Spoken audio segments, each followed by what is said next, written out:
Hi everybody. I hope that you guys can see this. Oh, I don't think you guys can because I didn't. Let me see. I didn't. It's okay. Here. Hi everybody. I'm gonna share my screen. Okay. So the tool I chose is Google Docs. So for the Google Docs, both teachers and students can use it. I think that from fourth grade, like later elementary school from fourth on, and then middle school, high school, and even after public school, or just K through 12 can use it K through 12 and then after. But I wouldn't, I mean, in my opinion, I think you can use it more so from fourth grade on, for students, and then teachers can use it. I'm pretty sure student teachers in like any like they use it at all times because they're like I don't know. I wouldn't know, but I think both can use it. And I would think from fourth grade on. And they could all use it in different ways, teachers and students. But in the ways that I'm gonna be talking about is that you can use it for collaboration. So if students are given a project as a group, they can share um like here and they could put their email and they can share it. And then they can share any given Google Doc and everybody can write on it.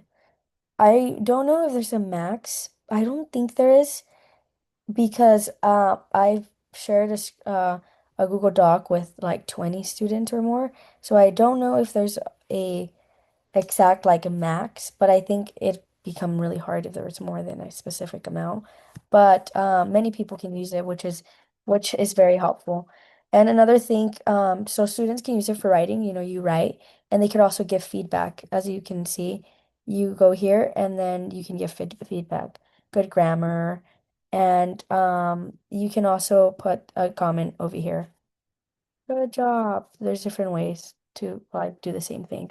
But when you share it, you can either share it just to edit it, to suggest, or just to view. And you can do it however you want, depending on what you want it for. Teachers might do it just to view it when they're trying to share an important like rubric that they don't want it to be edited, or yeah. And then students can also do the same thing.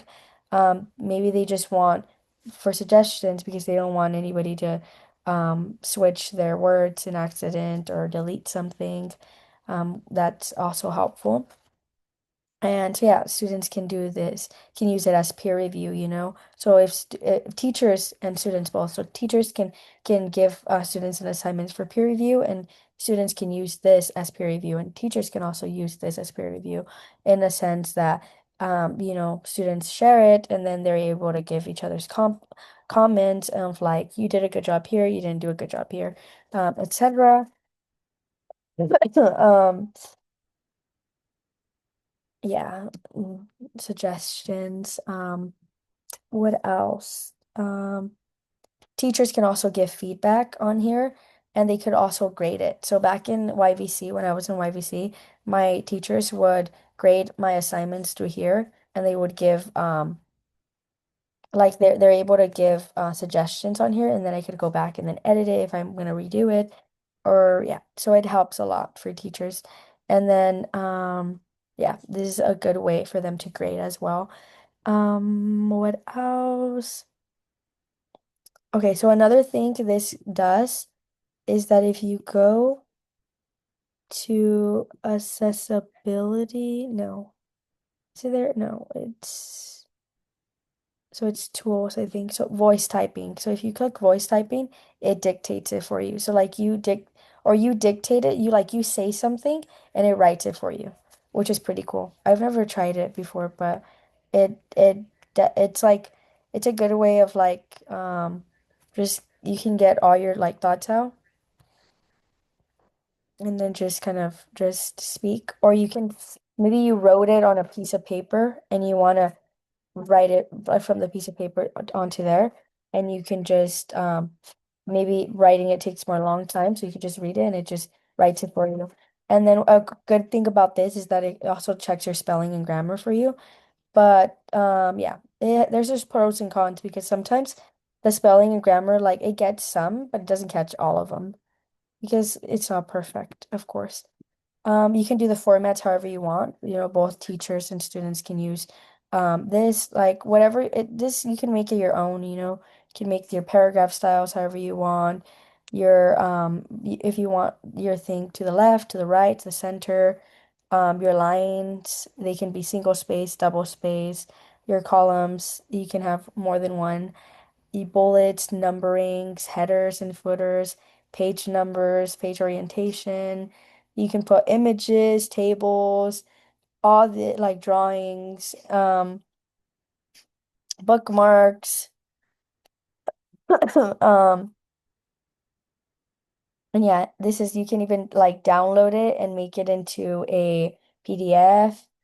Um, it's pretty cool. You could name it here, and then oh, another thing.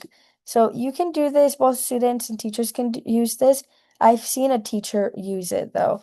So you can add different tabs and you can add, so like a specific teacher that I have or professor that I have, what she does is that like maybe she'll put us into groups and then she'll give a question like different questions and the group will answer them.